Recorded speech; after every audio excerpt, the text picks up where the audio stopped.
Alright, so now that we've seen an example of reflection across the x-axis and across the y-axis, we're going to start to connect that to the concept of symmetry. So first of all, recalling the example we did in the previous video where we graphed I think it was g of x is equal to negative absolute value of x, and we saw that if the original parent function was the absolute value of x with no negative in front of it, it would have a V shape at the origin and symmetric across the y-axis. And we saw that if we were to take any point, let's use 1, 1 as an example, and reflect it by changing the sign of the y value, which is essentially what we're doing when we put a negative on the outside. All the y values change, and then we get something that looks upside down, reflected across the horizontal axis. So this first part says the graph with a negative in front of the function is the same as the graph of the original parent function reflected across the x-axis. So it gets flipped upside down across the x-axis. Okay, so when you another way of saying that is that you change the sign of all the y values, right? Now, the second part here, the graph of f of negative x, so now you're putting a negative on the x part, the input. What happens to that? What kind of reflection do you get then?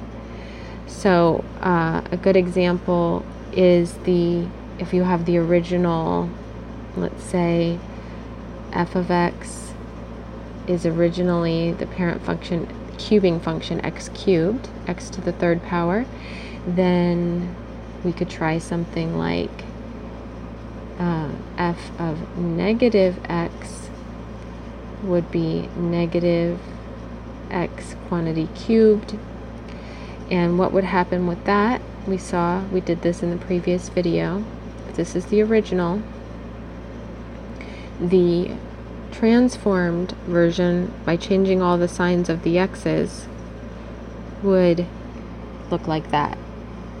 So a point like, say, 1, 1 would become reflected across the y-axis, and that would become negative 1, 1. So when you put a negative on the x value, it has the effect of reflecting across the y-axis when you put a negative on the x value, the input.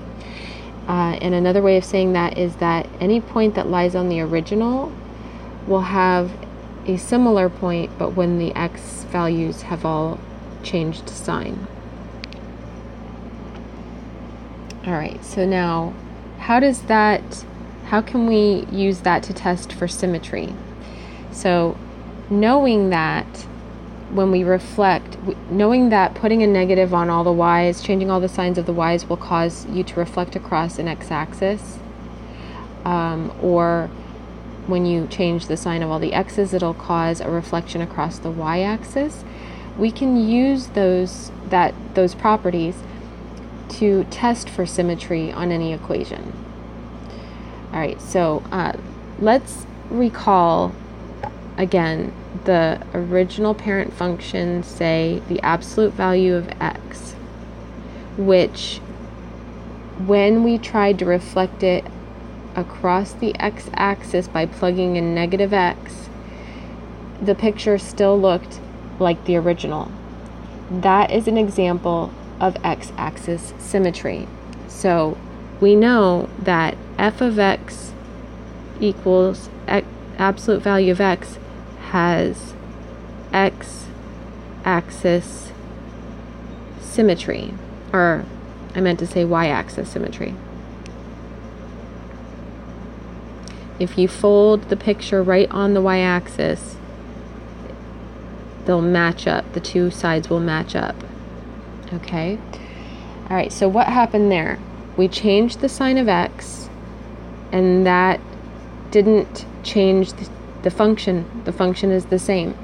So the graph of an equation is symmetric with respect to the y-axis if the replacement of x with negative x results in an equivalent equation, right? Then the point negative x comma y is on the graph whenever the point x, y is on the graph.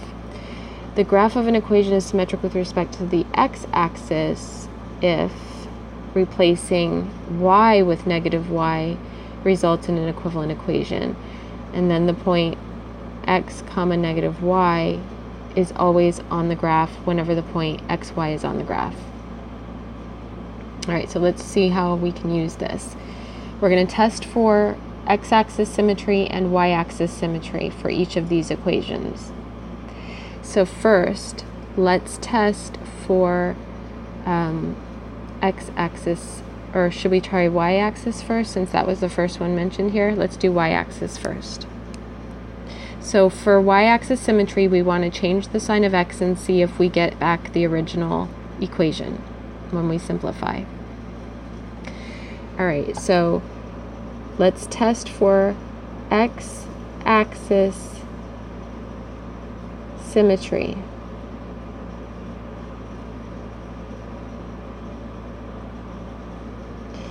To test this, negative x equals the absolute value of y should be the same. We should be able to simplify that, or actually, since I'm testing x-axis symmetry, I want the negative on the y. So I should be able to get back to my original equation by simplifying. And actually that is what happens, because the absolute value of a negative is the same as the absolute value of the positive. So this does have x-axis symmetry. Does it have y-axis symmetry? If it does, then we can change the sign of x, and we'll be able to use simplifying to get the original back. Right? However, that doesn't happen. If we tried to get rid of this negative here so that the left side would look like the original left side, we would have to divide or multiply by a -1 on both sides of the equation, and we would end up with positive x is equal to negative absolute value of y. And so making the left side look like the original left side results in the opposite side, the right-hand side, looking different than the original. So we are unable to get back here. We can't do it.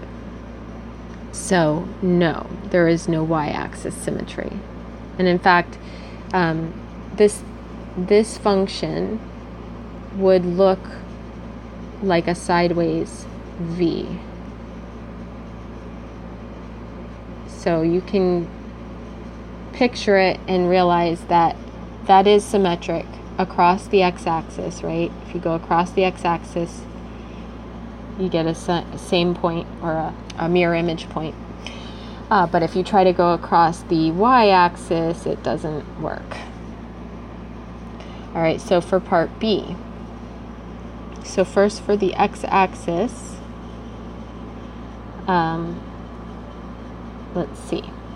Let's change the y to a negative. Negative y equals absolute value x minus 3, okay?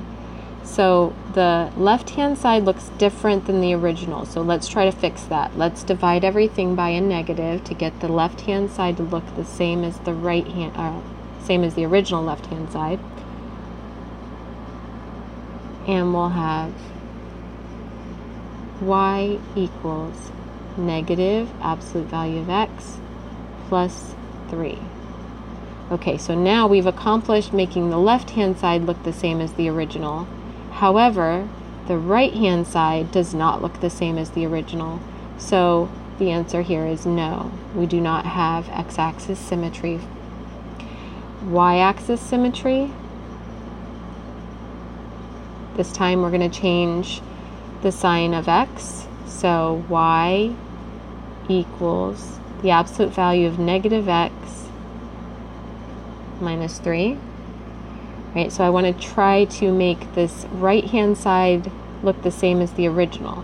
And I can do that because it is true that the absolute value of negative 3 is the same, or I used negative 3, but maybe I should use something else.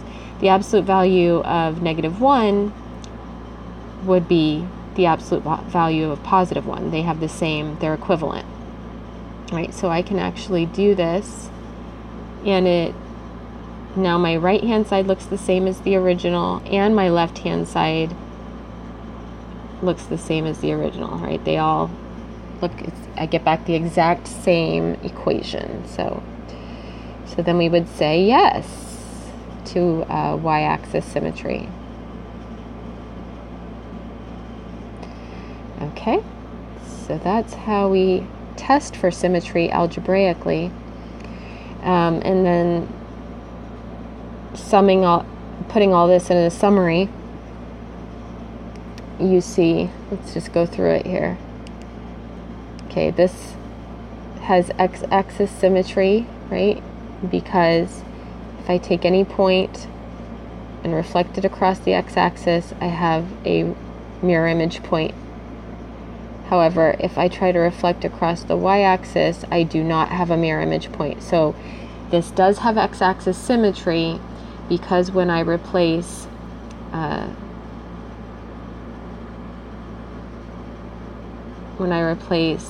y with negative y, I have a mirror image. Or I'm still on the function, I guess. This one, if I take x and reflect it across the y-axis, right, so that's x, y, and negative xy, they're both on the function. That means I've just taken x and replaced it with negative x, and I'm still on the graph of the function. So that's y-axis symmetry. However, if I were to try to do the same thing and move across the x-axis, I would not have a point on the function. So it has y-axis symmetry, but not x-axis symmetry. Now the origin you can have symmetry to the origin too. If you can replace y with negative y and replace x with negative x and still be on the function, that means you have origin symmetry. All right, so let's say I have x comma y here.